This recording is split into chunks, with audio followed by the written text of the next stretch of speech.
Goeiemôre broers en susters. Wat 'n voorreg om vanmôre weer die woord van die Here te kan verkondig en om hier te kan wees as gemeente om saam ook die Here te aanbid. Ons bid ook dat die Here ons sal seën in hierdie byeenkoms vanmôre. Ons het net enkele afkondigings van die kerkraad se kant af. Met attestaat vertrek na Gereformeerde Kerk Mosselbaai, broer Freek Stoop. En dan vra ons ook dat broer Freek, as jy hierso broer Freek en dan broer Rolf net vir ons sal opstaan, broer Rolf van Jaarsveld daar agter het ook vir ons gevra om losmaking uit die ampas ouderling, hiermee dan ook eervolle losmaking uit die ampas ouderling vir broer Rolf en dan ook vir broer Freek, en ons bid hulle ook die seën van die Here toe, en dankie ook vir die diensbaarheid as ouderling die laaste ruk, baie dankie. Dan vra ons asseblief ook julle voorbidding vir die streeksynode sitting hierdie Dinsdag hier by die kerk. Dan kollekte onder die diens is vir barmhartigheid by die deure vir die proponente hulpfonds. Katekisasie afsluiting vanoggend na afloop van die erediens is piknik onder die bome. Ek vra asseblief dat ons katekisante almal hier voor by die orgel bymekaar sal kom, waar ons ietsie vir julle gaan uitdeel en dan ook so 'n bietjie gaan praat saam met Tannie Maritjie en dan gaan ons die ding van daar verder vat. Ek sê ons, ek bedoel hulle. Ek is op pad Barberton toe dan. Dan baie welkom aan nuwe intrekkers en besoekers. Julle kan asseblief die ouderlinge aan diens hier voor die preekstoel ontmoet vir 'n lidmaat besonderhede vorm. Ek dink is vanmôre broer Gert. Daar agter. As hy broer Gert gaan julle hier voor ontmoet. Baie dankie. Dis dit wat die afkondigings betref van die kerkraad se kant af. Ons gaan toetree tot die erediens terwyl ons so sit met skrifbereiding 11:2 daarvan die 4de vers. Terwyl ons so sit, daarna raak ons stil voor die Here.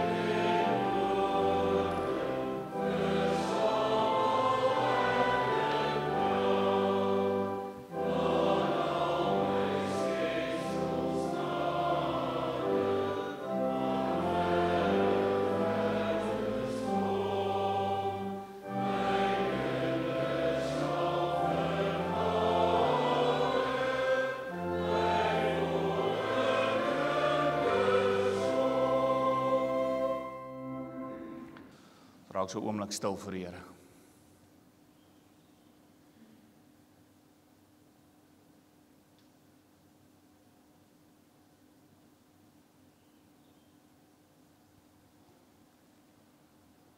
Ek kyk op na die berge. Waar sal my hulp vandaan kom? My hulp is in die naam van die Here wat hemel en aarde gemaak het en getrou bly tot in alle ewigheid.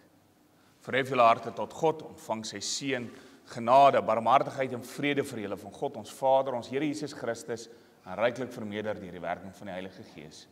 Amen.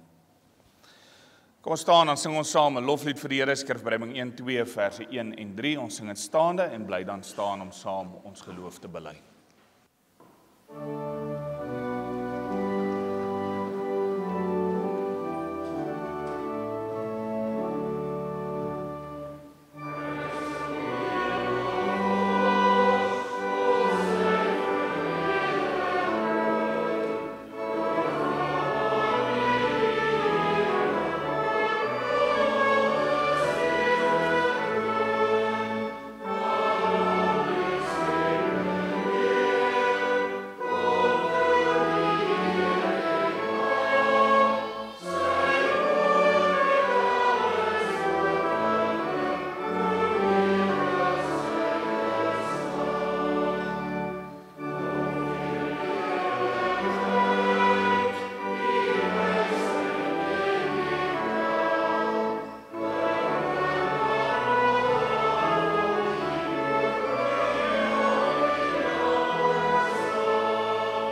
Ons bely saam met die kerk van alle eeue, ons ewige en ontwyfelbare Christelike geloof, as ons elkeen in ons hart saam bely, dat ons glo in God die Vader, die Almagtige, die Skepper van hemel en aarde.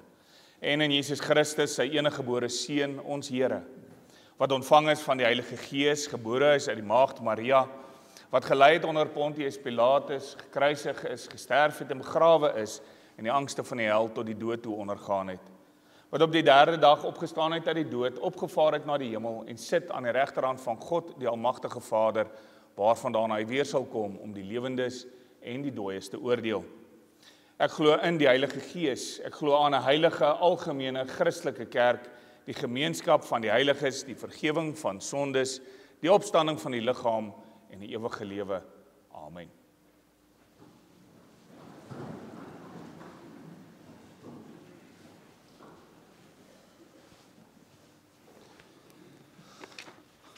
Ons gaan onsself vanmôre weer verootmoedig vir die Here met die lees van Eksodus 20. Eksodus 20, ek lees vir ons van vers 1 uit die 2020 vertaling. Toe het God al hierdie woorde gespreek, ek is die Here jou God wat jou uit Egipte land, uit die plek van slawerny uitgelei het. Jy mag naas my nie ander gode hê nie, jy mag nie vir jou 'n gesneede beeld maak nie, enige afbeelding van wat in die hemelruim daarbo, of op die aarde hieronder, of in die water onder die aarde is nie. Jy mag nie voor hulle in aanbidding buig nie, en jy mag hulle nie dien nie, want ek, die Here jou God, is 'n besitlike God, wat kinders laat boet vir die sondeskuld van ouers, selfs die derde en vierde geslag van hulle wat my verwerp, maar troue liefde bewys aan duisende aan hulle wat my liefhet en my gebooie nakom. Jy mag die naam van die Here jou God nie misbruik nie, want die Here sal hulle wat sy naam misbruik nie ongestraf laat nie. Gedenk die Sabbatdag deur dit heilig te hou, 6 dae moet jy werk en alles doen wat jy moet, maar die 7de dag is 'n Sabbat ter ere van die Here jou God. Jy mag geen werk doen nie jy en jou seun en jou dogter, jou slaaf en jou slavin, jou diere en jou vreemdeling wat by jou is nie. Want in 6 dae het die Here die hemel en die aarde en die see gemaak en alles wat daarin is, maar op die 7de dag het hy gerus. Daarom het die Here die Sabbatdag geseën en dit geheilig. Behandel jou vader en jou moeder met eerbied, sodat jy lank kan leef op die grond wat die Here jou God vir jou gaan gee. Jy mag nie moord pleeg nie, jy mag nie egbreek pleeg nie, jy mag nie steel nie, jy mag nie vals getuig teen jou naaste nie. Jy mag nie jou naaste se huis begeer nie, jy mag nie jou naaste se vrou begeer nie, ook nie sy slawe of slavinne, sy beeste en donkies nie, enige iets wat aan jou naaste behoort nie. Wanneer ons so saam luister na die wet, dan doen ons dit met 'n oor wat hoor dat ons onsself nie kan red nie. As ons onsself meet aan die vereistes van die wet, dan is dit vereistes waaraan ons uit ons eie uit nie kan voldoen nie. Veral as ons goed in gedagte hou, soos Jesus wat vir ons leer, as jy maar na iemand kyk en in jou hart begeer, dan het jy klaar egbreek gepleeg. As jou broer uitskel vir 'n idioot, is jy strafbaar voor die helse vuur. As ons hierdie dinge hoor, dan besef ons hoe fyn besnaar eintlik die wet is as ons dit wil voorhou as 'n vereiste om onsself te red of om gered te word. So die hele wet roep vir ons een ding uit. Ons het 'n verlosser nodig. Ons het Christus nodig om in ons plek volmaak gehoorsaam te wees aan die wet, sodat ons voor deur die regverdige God voor die eise van die wet gestel kan word, deur Christus daarvan vrygespreek kan word, en daarom as nuwe mense in Christus mag lewe. Kom ons antwoord op die wet van die Here met Psalm 19 daarvan vers 5 terwyl ons so sit.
Ons bid saam. Almagtige God, Hemelse Vader, op hierdie rusdag, wat 'n voorreg om tot U te kan nader. Om voor U te kan kom, neerval in aanbidding om U naam groot te maak en die eer te gee wat U en U alleen toekom. En dat ons dit kan doen as 'n groep gelowiges saam. Gelowiges wat ook bekend staan as die kinders van God. Wat ook broers en susters in die geloof is, saamgebind in die geloof wat ons met mekaar deel. Dankie Vader dat ons vanmôre hier by mekaar kan wees en terwyl ons so by mekaar is, ook mag hoor hoe U hand van voorsienigheid hier buite voorsien. Dankie vir die milde reën wat geval het hierdie laaste ruk. Ons weet Vader, elke druppel is seëninge van bo, elke druppel genade uit U hand uit. Ons dankie vir die uitkoms wat U gee en in dieselfde asem kom ons as klein nietige mense in totale afhanklikheid van U en smeek Vader, daar waar dit nog baie droog is, vra ons dat U ook daar U reën sal stuur, dat U ook daar uitkoms sal gee in moeilike omstandighede. Dankie Vader dat U ons roep om U kinders te wees, sodat ons ook in voorspoed dankbaar kan wees, maar in teëspoed ook geduldig sal wag op die uitkoms wat U bewerk. Daar is soveel opsigte waarin ons dikwels ongeduldig is, waarin ons wil voorskriftelik raak, waarin ons wil hiet en gebied. Dikwels maak ons opmerkings soos dis te veel reën of dis te min reën of en ons vergeet alles kom uit U hand uit. En dat selfs droogte ook goed is vir U skepping. Ons bid Vader dat U ons in hierdie vertroue sal laat leef en sodat ons doen en late ook 'n ligtende lig sal wees daar waar U ons geplaas het, die manier waarop ons deur hierdie dinge gaan, dat ons getroue getuies sal wees van wie U is. Dat die wêreld na ons sal kyk en sal sien, ons is nie soos die wêreld nie, dat ons totaal anders is, omdat U Seun Jesus Christus ons omvorm en verander het, omdat U ons kom uitgryp het en losgekoop het van die hou vas van die sonde, die dood en die Satan. Maar dan Vader het U deur U Seun ons losgekoop en tog moet ons bely wanneer ons na U wet luister, dat ons steeds in baie opsigte struikel. Daarom kom ons na U toe en ons vra Vader, vergewe ons al ons sondes, maar nie op grond van enige iets wat ons verdien nie, absoluut alleen op grond van die verdienste van U Seun Jesus Christus. Hy wat volmaak gehoorsaam is in die wet, hy wat elke opsig van die wet gehoorsaam het, sodat ons daarvan ook uiteindelik vrygespreek mag word, van die aanklag vrygespreek mag word, omdat hy as regverdige, soos 'n onregverdige behandel is, sodat ons onregverdiges regverdig gemaak kan word. Here, lei ons deur U Heilige Gees, dat ons doen en late ook sal getuig van dankbaarheid, dat die manier hoe ons leef, sal sê, dankie Here vir U genade. Ons bid Vader vir U woordverkondiging vanmôre, ons bid dat U sal wegneem wat skeiding maak tussen U en ons. Ons vra Vader dat die prediker sal verdwyn en dat alleen U woord gehoor sal word. Ons bid dat U ook so sal wees met die woordverkondiging reg oor ons land, reg oor die wêreld vandag, waar Christene, gelowiges bymekaar kom om U te aanbid. En wil U elke geleentheid seën en mag dit strek tot die eer en verheerliking van U naam en die uitbreiding van U koninkryk. Ons bid Vader vir ons land, soveel korrupsie en seer en spanning wat oral heers. Ons bid Vader dat U ook, as dit U wil is, sal ingryp en dit sal verander, of dit sal gebruik tot die beswil van U kinders en ook van U koninkryk. Ons dank U vir genade onbeskryflik groot en ons loof en prys U almagtige naam daarvoor, om Jesus Christus ontwil alleen. Amen. Met die oog op skriflesing, prediking, terwyl ons so sit, Psalm 25 vers 2 en daarna lees ons saam uit Daniël 1 uit.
Ons lees vanmôre saam uit Daniël 1 vanaf vers 1 tot en met vers 21. Ons luister saam na die woord van die Here. In die 3de jaar van die regering van Jojakim, die koning van Juda, het Nebukadneser, die koning van Babylonië, na Jerusalem gekom en dit beleer. Die Here het Jojakim, die koning van Juda, en ook 'n deel van die voorwerpe in die huis van God in sy hand oorgegee. Hy het dit na die land Sinar, na die tempel van sy gode geneem. Die voorwerpe het hy na die skatkamer van sy gode geneem. Die koning het Aspenas die Rapsaris toe aangesê om uit die Israeliete, uit die koninklike familie en die vernames jong seuns te bring, aan wie daar nie enige liggaamsgebrek is nie, wat 'n goeie voorkoms het, wat insig in alle soorte wysheid het, wat oor kennis en goeie oordeelvermoë beskik, en wat in staat is om in die paleis van die koning te dien en in die skrif en taal van die Galdeërs onderrig te word. Vir hulle het die koning volgens die vereistes van elke dag van die koning se kos en van die wyn wat hy gedrink het voorgeskryf, sodat hulle vir 3 jaar lank opgevoed kon word, om aan die einde daarvan in diens van die koning te kan staan. Onder hulle was daar van die Judeërs, Daniël, Hananja, Misael en Asaria, maar die toesighouer oor die paleisamptenare het hulle name vervang. Daniël het hy Beltsassar, Hananja het hy Sadrag, Misael, Mesach en Asaria Abednego genoem. Daniël was egter vas van voorneme dat hy homself nie sou besoedel met die koning se kos en wyn wat die koning gedrink het nie. Hy het toe die toesighouer oor die paleisamptenare vergunning gevra dat hy homself nie hoef te besoedel nie. God het gesorg dat daar by die toesighouer oor die paleisamptenare 'n goeie gesindheid en ontferming was teenoor Daniël. Die toesighouer oor die paleisamptenare het egter vir Daniël gesê: "Ek is bang vir my heer die koning wat vir julle kos en drank voorgeskryf het. Waarom moet hy sien dat julle gesigte maarder is as die van ander jong seuns van julle ouderdom? Julle sal maak dat die koning my kop eis." Daniël sê toe vir die oppasser van wat die toesighouer oor die paleisamptenare oor hom, Daniël en oor Hananja, Misael en Asaria aangestel het: "Toets asseblief die dienaars 10 dae lank. Hulle moet ons van die groente gee, sodat ons dit eet, en water, sodat ons dit drink. Laat dan in die teenwoordigheid ons voorkoms en die voorkoms van die ander jong seuns wat die koning se kos eet, nagegaan word. Handel dan met die dienaars, volgens wat u sien." Hy het na hulle geluister wat hierdie saak betref en hulle 10 dae lank getoets. Aan die einde van die 10 dae was hulle voorkoms beter en het hulle liggame voller vertoon as al die jong seuns wat die koning se kos bly eet het. Die oppasser het toe hulle kos en wyn wat hulle moes drink weggeneem en vir hulle groente bly gee. En hierdie jong seuns, hulle 4, aan hulle het God oordeelsvermoë gegee en ook insig in allerlei geskrifte en wysheid. Daniël kon alle visioene en drome begryp. Aan die einde van die tydperk wat die koning bepaal het dat hulle ingebring moes word, het die toesighouer oor die paleisamptenare hulle voor Nebukadneser gebring. Die koning het met hulle gepraat en onder hulle almal is daar niemand gevind soos Daniël, Hananja, Misael en Asaria nie. Hulle het by die koning in diens getree en in verband met enige saak wat wysheid en insig geverg het, waaroor die koning hulle uitgevra het hy hulle 10 maal beter gevind as al die waarseer priesters en golaars in sy hele koninkryk. Daniël was daar tot die eerste regeringsjaar van koning Kores. Ons teksvers, vers 8. Daniël was egter vas van voorneme dat hy homself nie sou besoedel met die koning se kos en wyn wat die koning gedrink het nie. Hy het toe die toesighouer oor die paleisamptenare vergunning gevra dat hy homself nie hoef te besoedel nie. Geliefdes in ons Here Jesus Christus, Daniël is 'n jong man in Jerusalem. Een van die bevoorregtes, sy ouers het oorvloed gehad en hy word beskou as 'n vername man. Op hierdie tydstip beteken dit vir hom voorspoed, gemak, voorregte wat ander nie gegeen word nie. Op hierdie selfde tydstip wat in die wêreld daai tyd gebeur het, die ou nabye ooste, wat eintlik maar die toneelspel is vir alles wat gebeur in die wêreld op daai oomblik, het Egipte verby Juda getrek op na Karkemis om vir Assirië te gaan bystaan in hulle geveg teen Babel. Die spulpunt van die geveg is die beheer van die ou nabye ooste, en die man wat die ou nabye ooste regeer het, beheer die handelsroetes en bou mag en rykdom op. En hier by Karkemis is die drie grootes dan uiteindelik slaags met mekaar. Babel vee die Egiptiese en Assiriese magte voor hulle plat, en dan volgende rig hulle oë op hulle vennote, en dit sluit dan nou vir Juda in. Jojakim is die koning van Juda, in die jaar is 605 voor Christus, en Jojakim verset homself teen die Babelse regering, maar die verset is van korte duur, wanneer die magte van Babel korte met te maak van Juda, soos ons lees ook in Daniël 1 vers 1 en 2. 'n Jong Daniël, wat een oomblik nog met die gemak en die weelde omring is, word weggeruk uit sy veilige hawe uit, sy gemaksone verkrummel, en skielik is hy deel van 'n groep ballinge wat in 'n karavaan, nou vir ons kleinkinders, dis nie 'n karavaan soos die wat ons saamsleep agter die kar nie, 'n karavaan is 'n groep mense wat so saam beweeg het met kamele en ander pakdonkies en so meer. As hulle met hierdie karavaan op pad na 'n land wat hy nie ken nie, tussen mense wat hy nie verstaan nie, met gebruike wat nie sy eie is nie. Gebruike wat totaal en al teen sy opvoeding indruis. Jong Daniël, wat in gemak en voorspoed van sy ouers se huis in Jerusalem gesit het, moet baie vinnig groot word. Wat hier gebeur is, waarteen die Here sy volk nog die heeltyd gewaarsku het. Dit gaan nie oor hulle status onder die volke in die ou nabye ooste nie. Dit gaan nie oor hulle voorspoed of hulle teëspoed nie. Dit gaan oor wie hulle God is.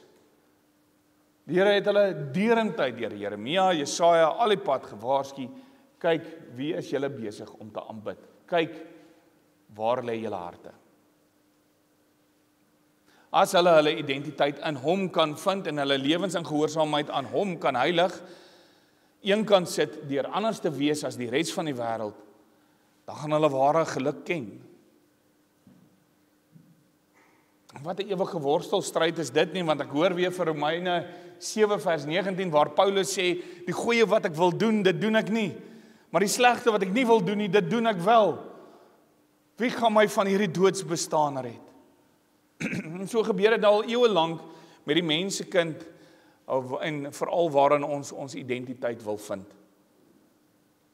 Hoe ons dit probeer vind, dit wat ek kan doen, dit wat ek kan regkry, en die aansien wat ek voor mense kan hê. Adam en Eva wou self God wees deur alles te ken, te kan onderskei tussen goed en kwaad, terwyl hulle die gawe reeds ontvang het, omdat God vir hulle gesê het wat is goed en wat is kwaad. Maar die eiewillige sonde wat hulle gedoen het, maak hulle oë oop vir die begeerlikheid van nog meer sonde.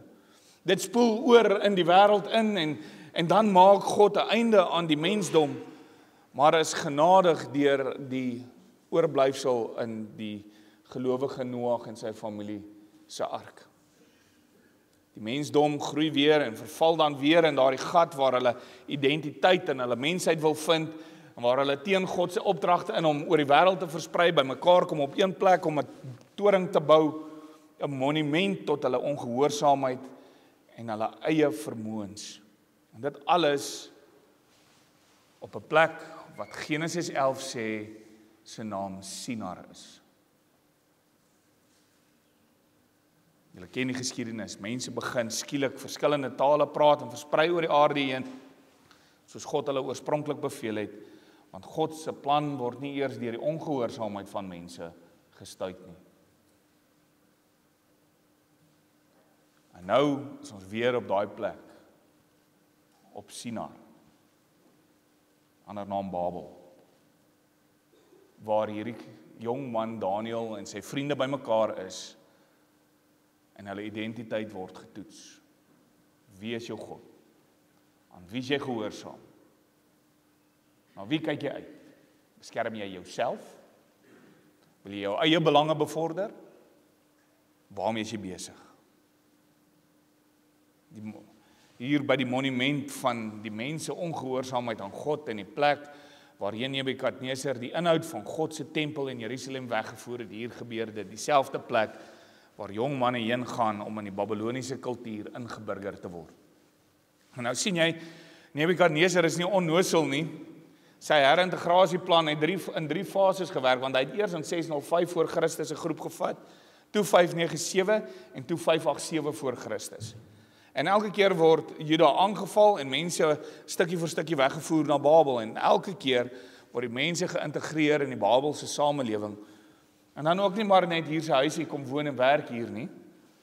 Tipies aan die monument van ongehoorsaamheid aan God wat Babel is, praat Nebukadneser met die hart van mense. Hy behandel hulle nie sleg nie, inteendeel hy behandel hulle volgens dit wat hulle harte sou begeer. En Daniël, Hanania, Misael en Asaria is nie uitgesonder nie.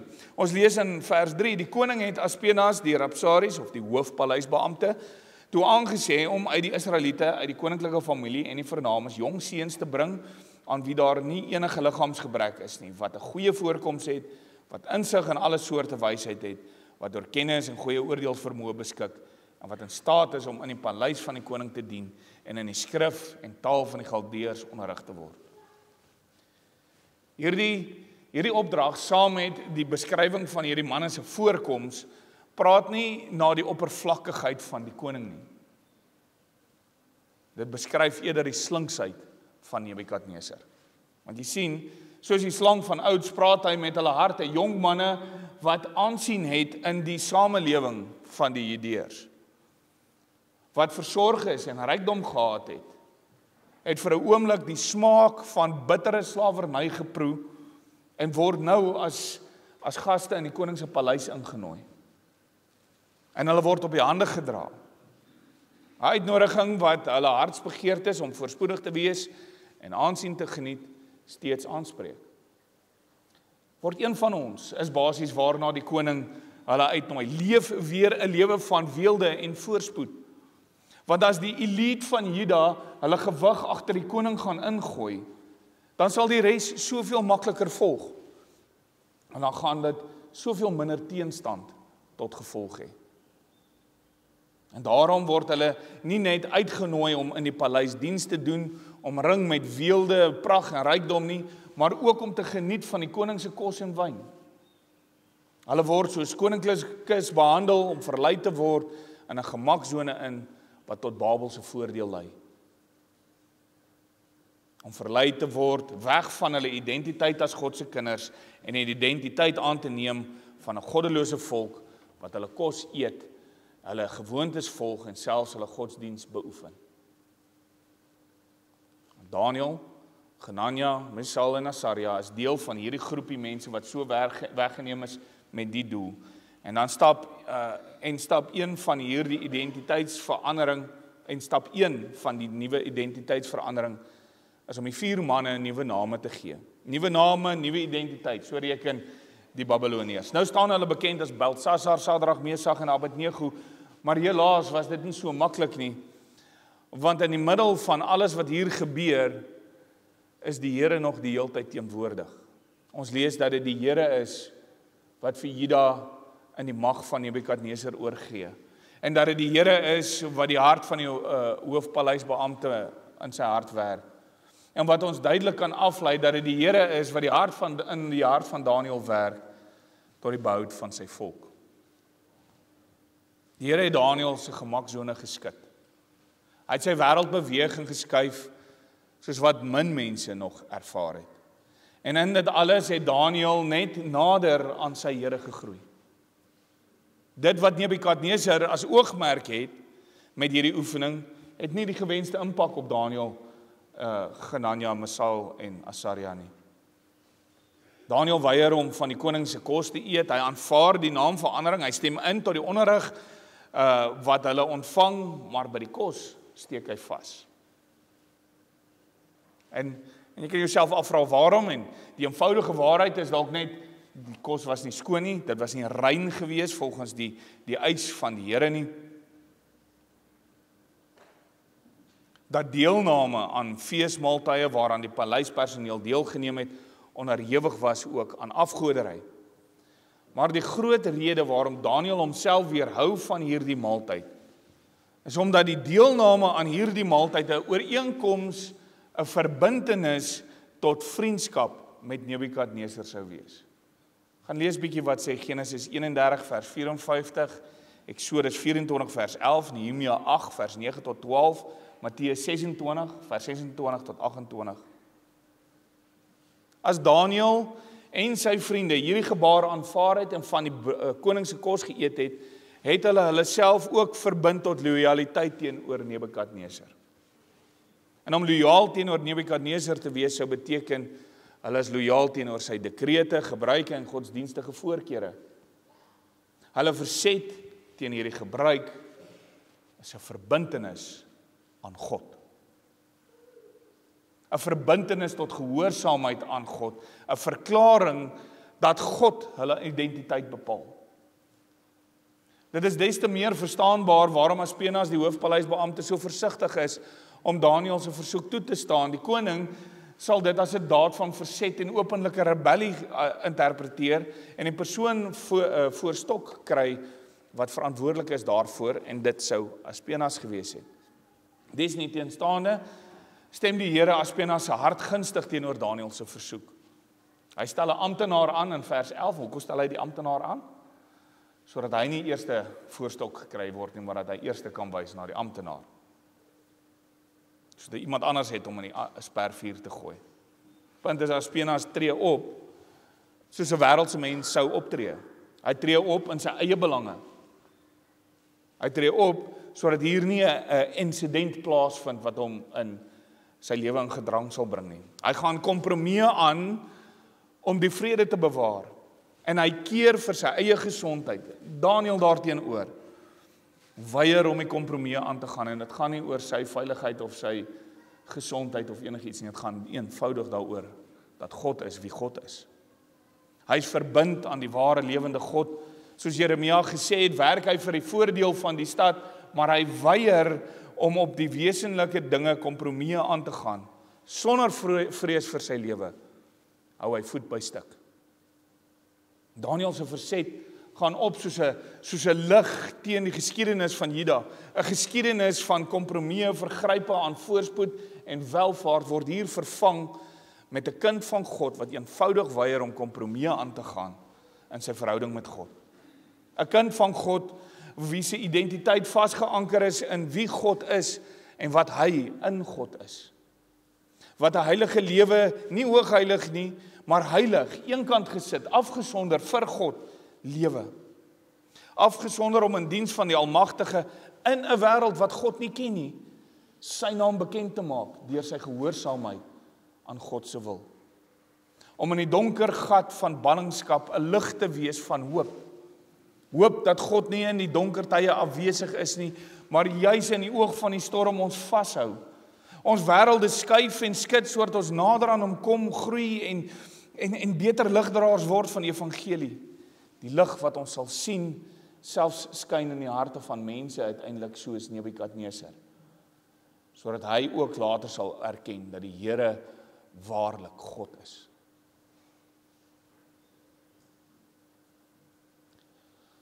Geliefdes, ons het vir mekaar gesê dat om Christus te volg jou noodwendig anders gaan maak. Hy is nie soos die wêreld nie. En om hom te volg, vra dat ons ook nie soos die wêreld moet wees nie. Christus loop ons vooruit in al ons doen en late. En wat is die een ding wat hy telkens doen wanneer dinge swaar en moeilik word? Hy sonder homself af. Hy gaan op na die berg en hy gaan aanbid. Wanneer die donker dreig om toe te sak, sonder Christus homself in gebed af. Ja, in donker tye, joune en myne, kan natuurlik van mekaar verskil in ons persoonlike omstandighede. Daar skud en beweeg die Here ons wêreld. Op hierdie oomblik kan dit dalk wees die ekonomie wat knyp, persoonlike verhoudings wat uitgestryk moet word, die wanhoop van 'n korrupte samelewing en soveel ander dinge. Maar jy moenie ingesluk word deur die verleiding van die wêreld om deel te neem hieraan nie. Om deel te word van die probleem omdat dit gemaklik is nie. Om die kompromie aan te gaan terwille van die vrede nie, terwille van my eie voordeel nie. Wees bereid om verbind aan God jou lewe te leef. Sodat ons heenwysers kan wees na die lewende, ware God. Hou die oog op Christus, die begin en die volëinder van hierdie lewe. So maklik is die versoeking om dan te sê, wees soos Daniël. Maar dit sou kortsigtig wees, geliefdes, want Daniël is maar 'n skaduwee van dit wat in Christus sou kom.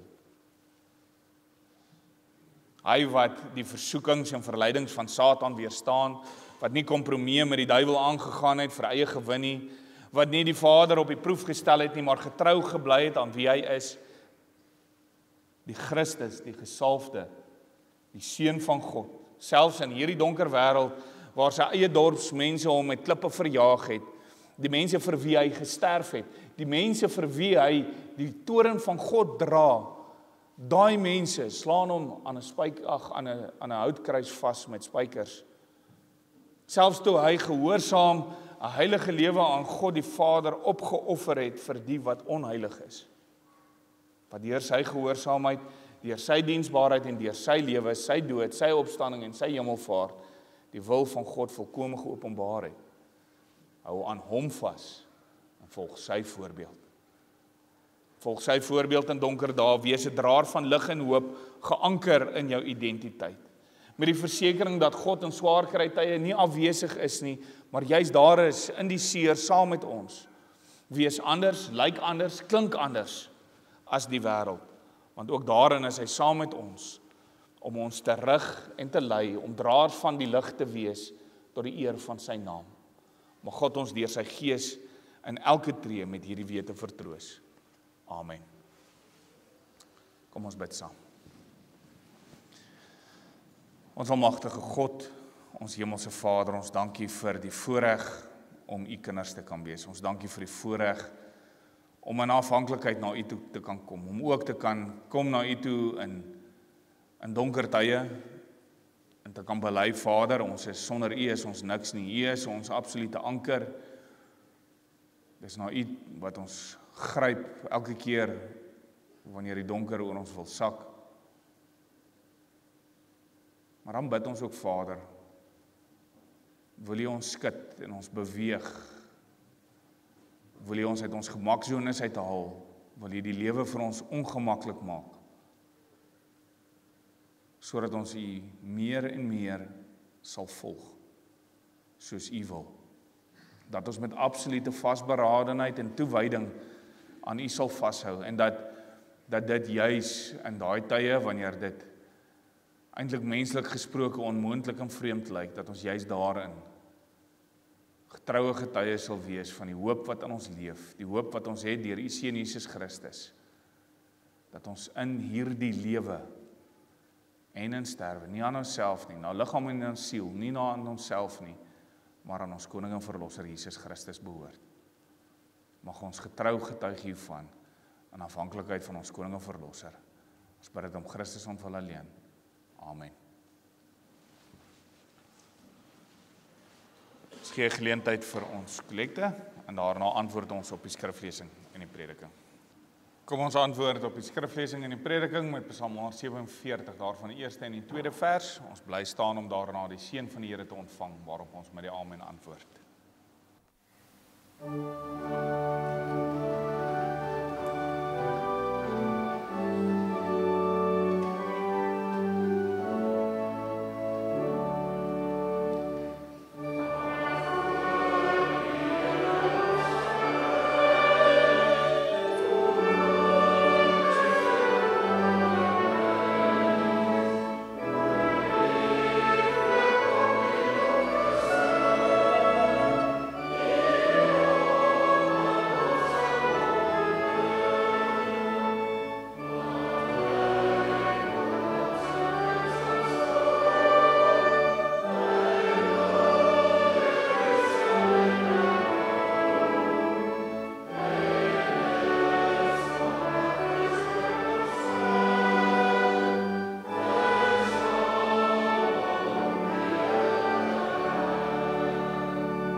Skryf jou harte tot God en ontvang sy seën.